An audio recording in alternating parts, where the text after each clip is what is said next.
Hi everyone! Have you ever wondered why do we enjoy listening to the great piano virtuosos and masters of the past? Surely there must be some reason that make their performance so attractive to us. Indeed, and there are very many of them. But today I would like to talk about 3 key parameters that help musicians create a catchy and vivid musical image. These are choice of tempo, use of musical time, and dynamic contrasts. To better understand the importance of these parameters, we will compare different interpretations of the same piece. To show you the role of tempo, I will use 2 different recordings by 2 famous pianists. And for time and dynamics, I will compare my own formal reproduction of musical score, again with the playing of renowned artists. As always, all the links to the sources I use in this video you can find in the description below. And yes, if you're curious about the result of this experiment, let's go. According to the recollections, Ludwig van Beethoven once said to musicians who asked him in which tempo to play his piece, "If you do not know which tempo to choose, do not play it at all." This is an excellent statement that shows the importance of tempo. If somebody has a problem with defining tempo, he has a problem with the content of the piece. The point is that the mood or artistic image the performer wants to create by music depends directly on the choice of tempo. As an example of this, let's compare 2 recordings of the same piece played by 2 different people. 2 great names of the history of music: Glenn Gould, world-famous interpreter of Bach, and Grigory Sokolov, who is still concertizing in Europe.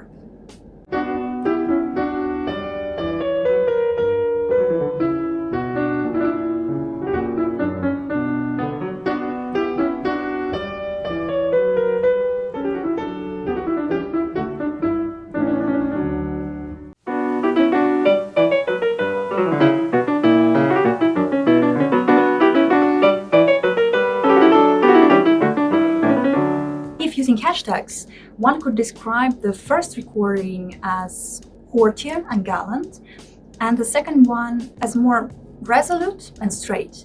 So 2 almost opposite characters with the same musical text. Interestingly, the ratio between the 2 tempos you heard is 1.62.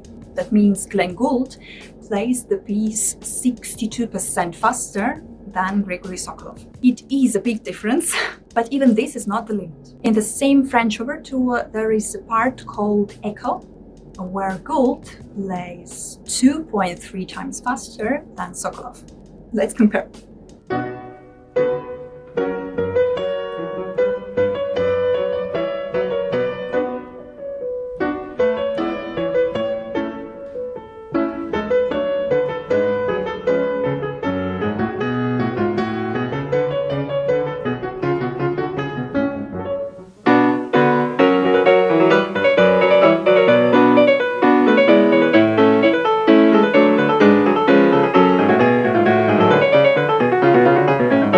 So, according to the musical score, 2 pianists play one and the same composition.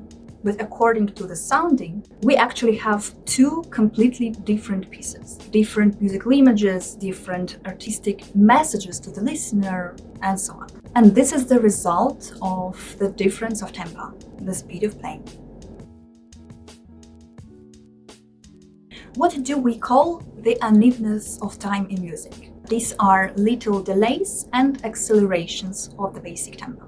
If we look at the musical score of Chopin's piece I'm going to play to you, we see lots of bars, all of them of equal length. We see notes inside the bars.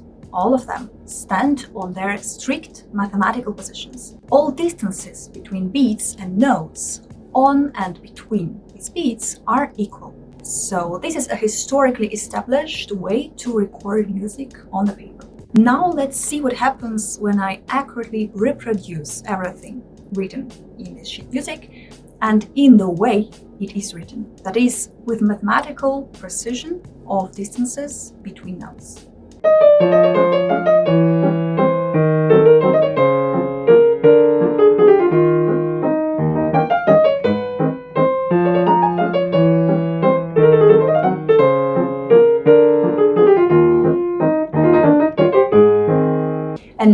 this same opus played by a Polish pre-war virtuoso Ignaz Friedman, who is considered one of the most renowned experts and interpreters of Chopin's music.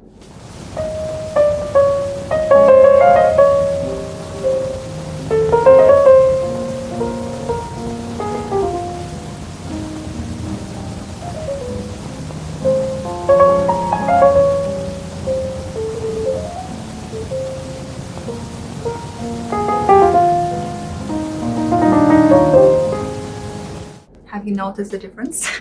Well, I hope you have.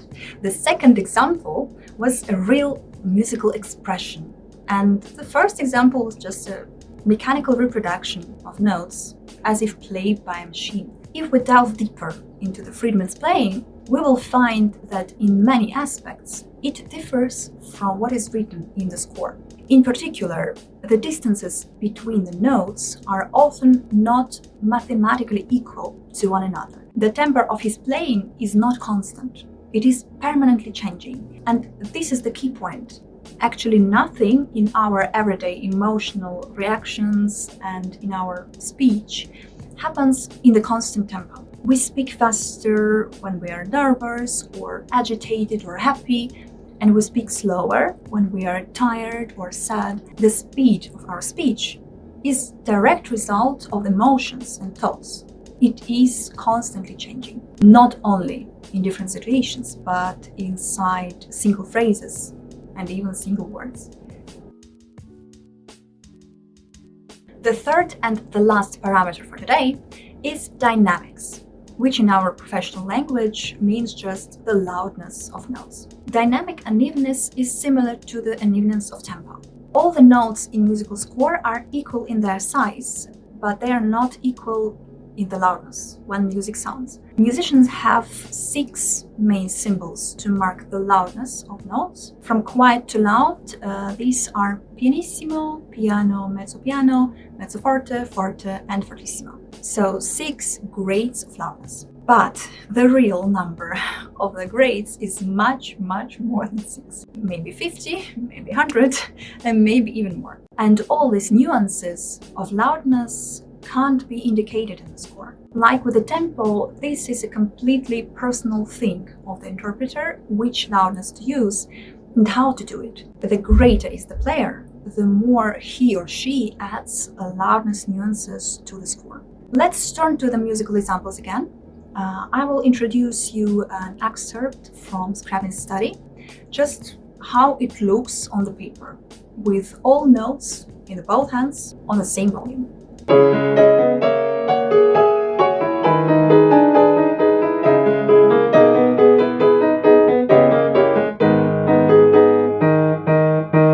And now let's compare it to the same composition played by Vladimir Horowitz, one of the greatest pianists of 20th century. Try to follow not only the dynamic unevenness, but also tempo unevenness during his playing.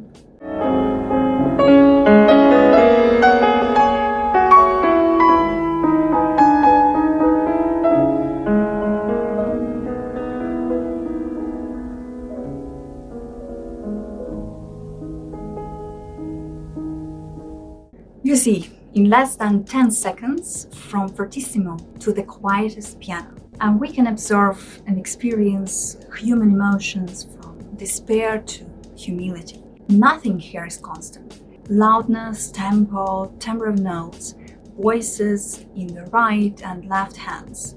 Everything is permanently changing. This makes music informative, expressive, and attractive for the audience. So that's it for today. Hope this video helped you better understand some secrets of music expressiveness and what to pay attention to while listening to somebody's interpretation. Thank you very much for watching and see you soon. Bye.